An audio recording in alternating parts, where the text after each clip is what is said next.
Hi, my name is Jay Sugarman, and I want to welcome you to Innovation Showcase.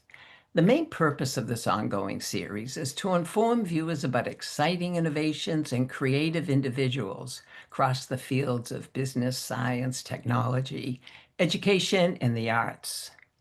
Today, via Zoom, we're fortunate to have as our guests Jason Fahy and Ben Ioset.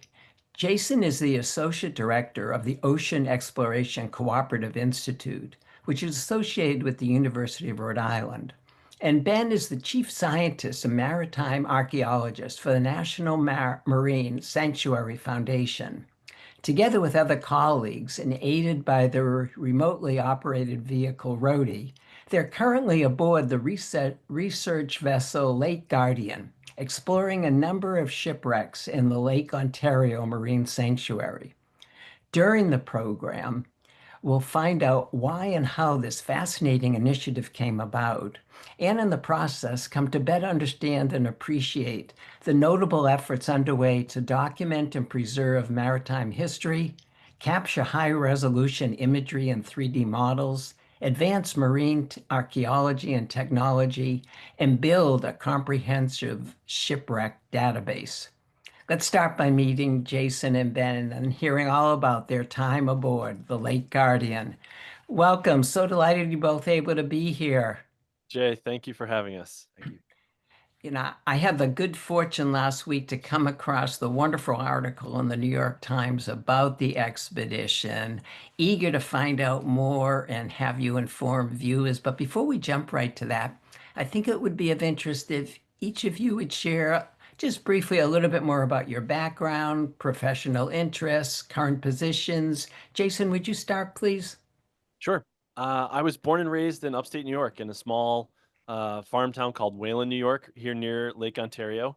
I was a college basketball player at the United States Naval Academy and served for a 20-year career in the Navy, doing ocean exploration, utilizing ocean technology, and deep sea diving was kind of my expertise in the Navy.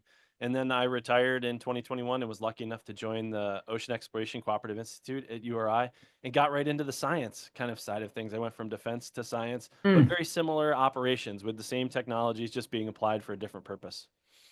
wonderful, wonderful. Thank you. Ben, welcome. A little bit about your background, please. Yeah, I'm also actually a native of Central New York. I grew up in Hamilton, New York, about an hour and a half southeast of Oswego, Mhm. and originally got into maritime archaeology through diving wrecks on Lake Ontario and the St. Lawrence River. Ah, So this place is home for me, and yeah. pursued that professionally. Got a, PhD from Texas A&M in nautical archaeology, and my research focuses on the maritime history and archaeology of the Great Lakes. So. Wonderful, wonderful. Eager to hear your insight shortly. Jason, what are the main goals of the expedition currently underway on the Lake Guardian? Yeah, we were lucky enough to be selected by NOAA to participate in this project. We're proud to help build the database, the environmental baseline and characterization of shipwrecks within the lake. We have a mapping system on board. We hope to find additional sites to add to that database. Yeah, the image here of the Environmental Protection Agency's vessel, the Lake Guardian, which is our host for the last 2 weeks. We're really Mm. lucky to have solid partners with the EPA on allowing us to use this vessel. It's been very capable. It allows us to host a science party of, we've been between 16 and 12 personnel as we've kind of had different phases of the expedition. But we have scientists aboard, we have ROV pilots, we have students, we have videographer and photographer that make up the complement of the science party, and we all been very warmly welcomed on the Lake Guardian. Terrific, terrific. Ben, how does this project fit into the broader mission of the Lake Ontario National Marine Sanctuary? Lake Ontario National Marine Sanctuary was designated last July to protect maritime heritage and just general cultural heritage resources within Lake Ontario. It encompasses 1,722 miles or square miles of the eastern end of Lake Ontario. Um, and it includes a large collection of historically significant shipwrecks that have important implications for our national maritime history. and then also the local preservation conditions provided by the Great Lakes, and specifically this Great Lake, really allow a excellent opportunity for not only preservation of shipwrecks, but really a opportunity to engage with, study, and educate relating to this really unique piece of or piece of heritage that we have here. Well, This project specifically ties into that, in that URI and the Ocean Exploration Cooperative Institute are helping us to gain baseline data. So the first look at a lot of resources, shipwrecks, in very deep water, that we otherwise can't put divers on, but which NOAA is also in charge of protecting, managing, and researching. What do the shipwrecks tell us about 19th century commerce, migration, or life on the Great Lakes? Well, archaeology can tell us about many things that weren't written down in history. Written records also contain biases, and that includes what isn't written down. This Many of these wrecks are carrying bulk cargoes, grain. Yesterday, we examined a wreck that had a cargo of wooden lath for constructing plaster and lath walls. But we've also found a vessel that was, you described, and correct me here, but as a packet barge, right? Like a packet freighter. It was a small packet schooner. Yeah. From the Mm. It was lost in the 1830s, and that's a beautiful example. Yeah. In that, at that point, Lake Ontario is still very much the frontier. The frontier was moving rapidly west with the opening of the Erie Canal, but transport in this region was still incredibly hard, and a lot of these lakeshore communities were very isolated. So water transport provided their sole connection to wider markets. And aboard this, we found barrels and crates in the rear cargo hold that probably contain agricultural produce, Yeah. as well as basically consignments of farm implements and just daily wares to sustain these frontier communities along the lakeshore. So it tells us a lot about what life was like, not only on the ship, but also in the communities that they connected. Um, Fabulous, fabulous. How's climate change affecting the preservation or deterioration of the ships? Well, water temperature, last year we had some major fluctuations in water temperature. It was quite a bit warmer than usual. We get, well, there's invasive species are probably a more immediate concern. Yeah.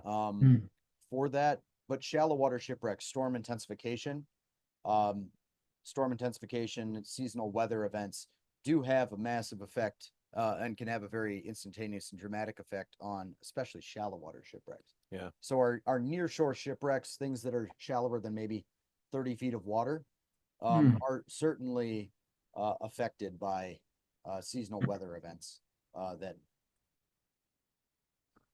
Terrific. Jason, I mentioned in the introduction Rhody. What is Rhody and how does it work? Yeah, Rhody is a remotely operated vehicle. This is a robot connected by a fiber optic tether to the ship. It allows us to explore with cameras, lights and lasers, all kinds of sonars, all kinds of things. These shipwrecks, all those sensors, all those tools have a very specific purpose, and we can transmit all that high bandwidth right to the ship. And then you maybe saw the live stream that we shared last week, where we were able to share the video from the ROV to the public. Here you're seeing an image of the small gripper that is on the vehicle and the piloting camera. In the previous image, you were able to see the Discovery stereo camera on the skid, the lower portion there. This is really the main tool for this project, is collecting imagery with the stereo camera, which has got the lens cover on it now with the branding of the manufacturer, Voyas. But that camera it collects, 20 frames a second of high resolution imagery, and a stereo pair of those images at the same time allows us to build these 3D models. And the manufacturer also provided a software package that allows the 3D model to be constructed in real time, allowing us to understand if we've got coverage in every nook and cranny of the wreck, so that when we we do the final reconstructions back at the university, we know that we're not missing big parts of the shipwreck. Here's a scene of launching the ROV over the side of the ship. You can see the umbilical highlighted in yellow there, and in the hand on the person on the right is a clump weight that we use to maintain tension on the umbilical so that the movements of the ship are disconnected from the movements of the ROV, because we didn't want the ROV to be as the ship moves on the surface to be yanked around on the lake bed.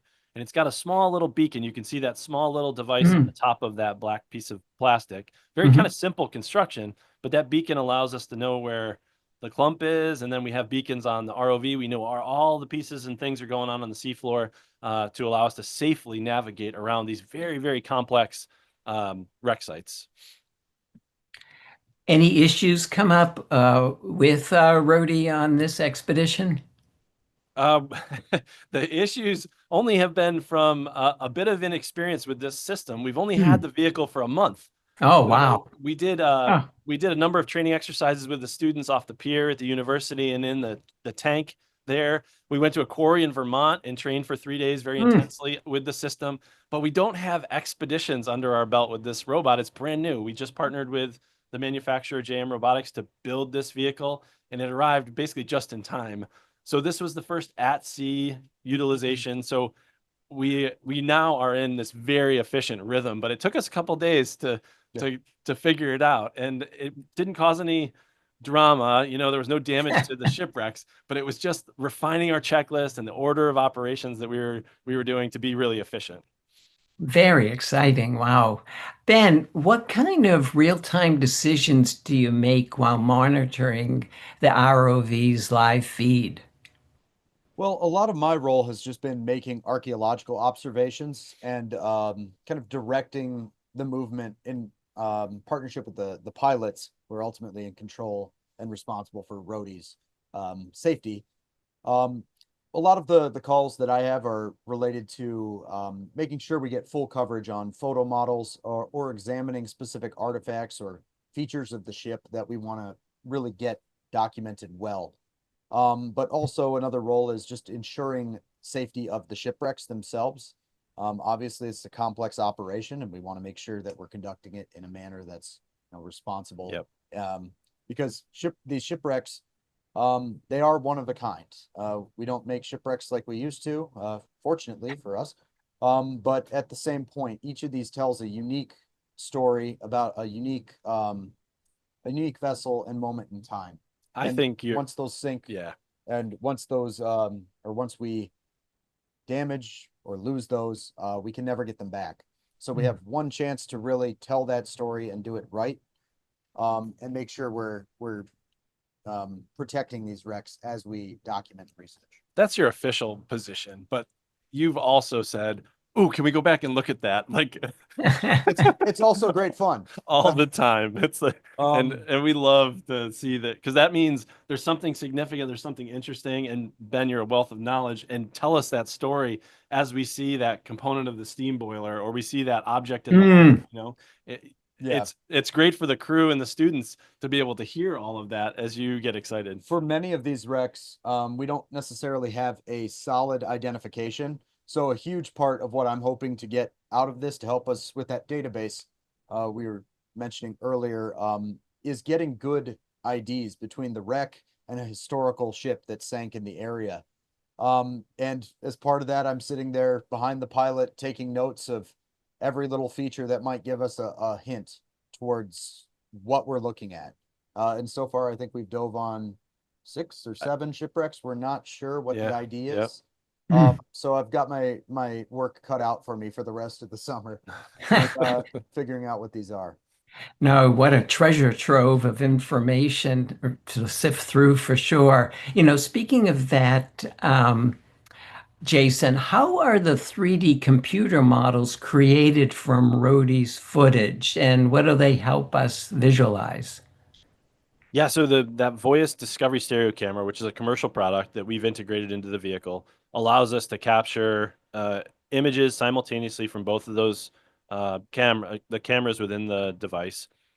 The the software utilizes each of those images to recognize common features and how they change in the next image, puts that together as with the inertial navigation unit data from the vehicle to understand how the ROV is pointed, which way the camera is oriented, and uses that to lay those photos over each other to recreate the shipwreck. And you can see in the image here on the screen on Jonathan's monitor, the green is the path of the ROV around the shipwreck, the green Ah, line, and then the software is building a point cloud that represents the model, and each of those points is referenced back to an image that we've collected.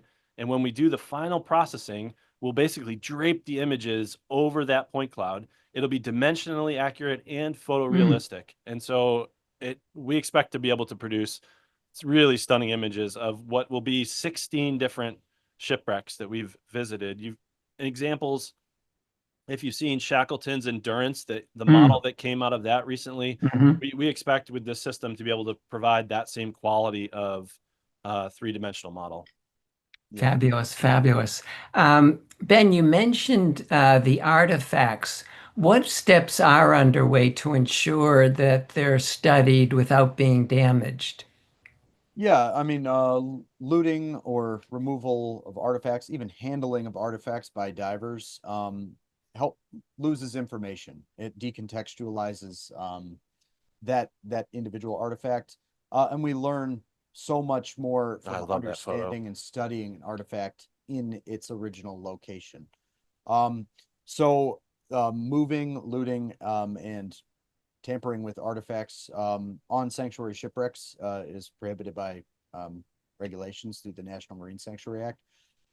For some of these sites, they all are treated individually based on the level of risk for the site. A lot of these sites that we're seeing are pretty pristine. We dove a few sites this week are in 600 feet of water. I don't anticipate they're going to get too much diving traffic.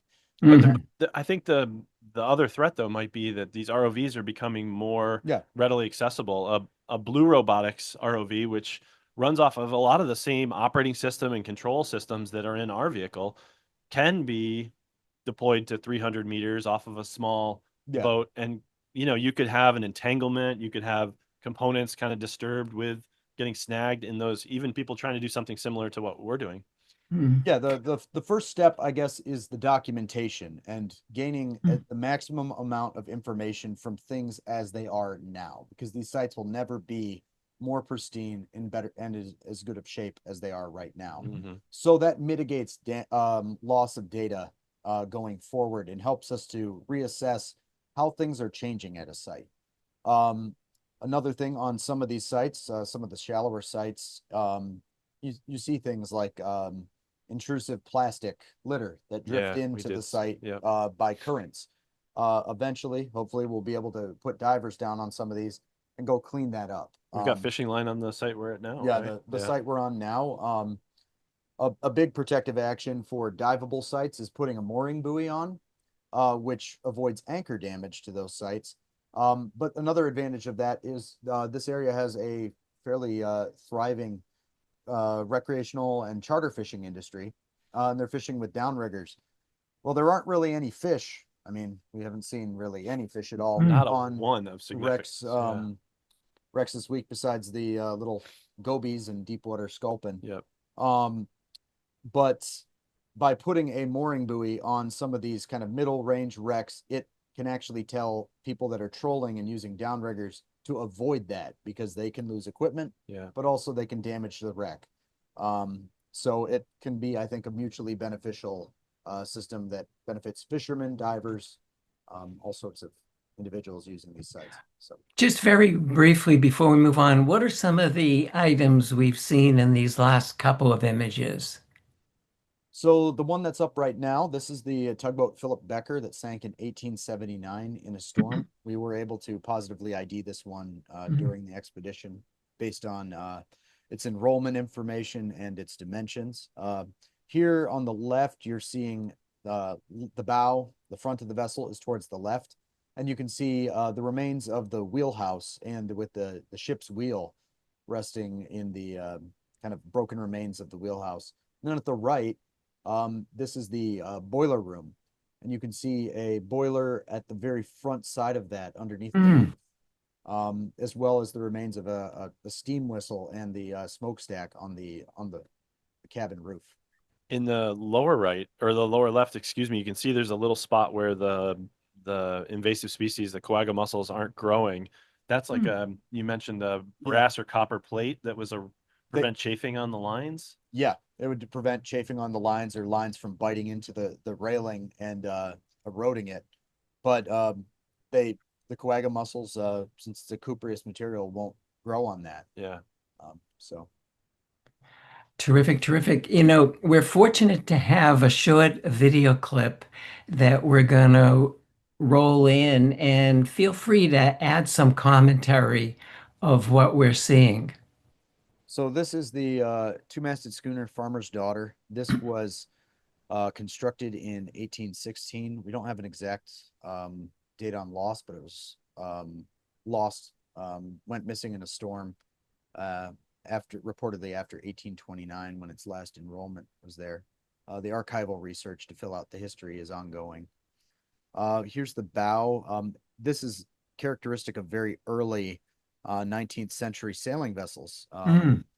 Here you can see not only is this vessel constructed with great care, it's relatively small, which these vessels, similar vessels later in the century might be 130 feet long.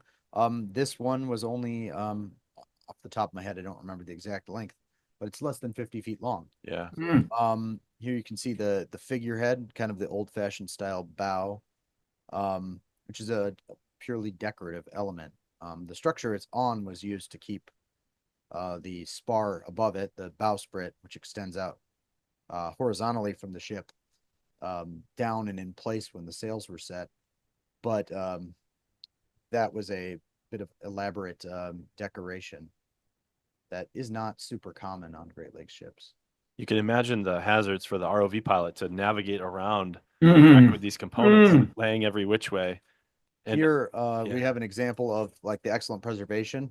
These are hemp or manila ropes that have been preserved in Wow. silt on the lake bed since this vessel sank. Fabulous, fabulous. You know, you mentioned earlier live stream.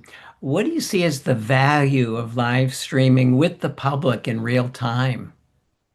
I think that one of the unique things that we didn't mention about this sanctuary is that it was generated by the local communities on the lake. You know, the four Ah. counties around the lake that border the sanctuary banded together and proposed to the federal government to create a marine sanctuary here. And so we we are very proud to give back to those communities that their advocacy for this to go through this process and create this sanctuary is working, and this is a product of that. And I've the questions have come up when we gave a few ship tours mid expedition was, do you think that we could be like Thunder Bay, where there's a diving portion of this and there's an economic engine associated with these shipwrecks, and this is the first part of that process, and we're proud to be kicking it off. Yeah. To add to that, I would say these wrecks specifically, since a lot of these are in very deep water, um, most people in the public, even most divers, will never be able to visit Yeah. some of these wrecks. So the only way, as part of NOAA's mandate to expand public awareness and steward these sites, part of that we see as integral is public education, and we can preserve heritage in perpetuity. Um, but if we don't share it, there isn't a whole ton of reason to do so. So by doing these photo models that will be publicly available, sharing the video, and also sharing in like really unique moments, like the first time we laid eyes on that wreck out in the middle of the lake Yeah. on the 23rd. Um, we can bring these wrecks to the public, though the public can't actually go to these wrecks. Mhm. Yeah. And yeah, in doing so, we hoping to spark curiosity and learning Mhm. about the region's maritime heritage. So. Most definitely. And I think this connects to next question is how are students and early career scientists involved in the expedition? We are lucky to have some phenomenal students from the University of Rhode Island and the University of Maine with us on board. They have been able to move through the kind of stations that it required to get to finally being a pilot of the ROV. Wow. And, my first couple of days, there was a lot of coaching and a lot of mentoring. And these last few, the students have led all the evolutions from our preparations on deck to setting us up. And there's a co-pilot that does the navigation and talks to the ship, make sure the data is coming in correctly, looks at the models as they're being built, and then pilot. And so the students have, we have 2 undergraduates, a graduate student, and a PhD candidate on board, and they've all moved through those positions and have piloted successfully over the last few days. And I know you mentioned the local community. You've had contact with some of those students as well. We've had outreach events at Oswego High School virtually while we were on the ship, but then also we pulled into port and had Oswego High School join us and did ship Yeah. tours with the high schoolers. And my favorite moment, absolutely favorite of this expedition, Ben was describing the shipwrecks and showing a similar video that you just showed us. And you see the eyes get wide, and this particular student says, "You mean this is in the lake right here?" Like just realizing that this isn't something you see on TV and on the far side of the world, but this is right here in my backyard. You got to be kidding me. That's And great. you could see every student like kind of nudging each other and elbowing, like, "Can you believe this?" And the parents that were with them were equally enthused. It was like really fun to give back to the local community and spark this interest in the sanctuary. Fabulous, fabulous. In closing, very briefly, what's the next phase of research look like? I've got a summer full of students in the lab, data processing, building these models. We have a very high standard that we're going to attempt to achieve. So that will take time and dedicated effort.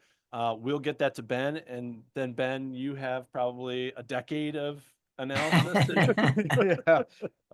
Yeah, I'll be plenty busy going through this and developing the database, but also kind of the working on the follow-on actions. Once archival research, identify these, but also on any wrecks that are shallow enough for like technical divers, assessing whether we think that site is a safe site for public access, and then on a number of shallower sites that we're also going to be working on with divers next month. We're hoping to eventually, go forward and bring those to a stage where we'll have mooring buoys sometime next year, and have people be able to go out and dive those. So it won't just be researchers at that point. It will be anyone that can access the site. So Terrific, terrific. For those who want to continue to follow and find out more information, where are 1 or 2 places they should be directed? For the technology side, I would say if you go to nautiluslive.org, which is a sister ship to the capabilities we have here, they're out in the Western Pacific using ROVs to explore the ocean and shipwrecks. They actually have an expedition coming up in the Solomon Islands in Iron Bottom Sound. So if you're into World War II history, that's going to be epic. And then NOAA has a ship of ocean exploration called the Ocean Explorer. Same thing. Go to NOAA Ocean Exploration's website and follow the Okeanos. They'll be live streaming their exploration as it goes, similar to Nautilus. And we've got a few projects coming up, potentially in the spring next year, looking at cold water coral habitats and a few other shipwreck projects with Rhody. Wow. So if you're really excited about Rhody, don't worry, there'll be more content coming with that vehicle. for Lake Ontario National Marine Sanctuary, you can follow us on Facebook. It's NOAA's Lake Ontario National Marine Sanctuary. Or you can find more information on the website. Yeah. It's the National Marine Sanctuary. Terrific, terrific. Well, unfortunately, we've come to the end of the program. I want to thank both of you again so much for taking the time to be here, for giving this wonderful overview, insight to the expedition. Very exciting. Look forward to following it in the future, and just want to wish you continued success with future endeavors. Thank you very much. Thanks, Jay. This was great. Also want to thank those of you watching for joining us, and hope you'll be able to tune in next time.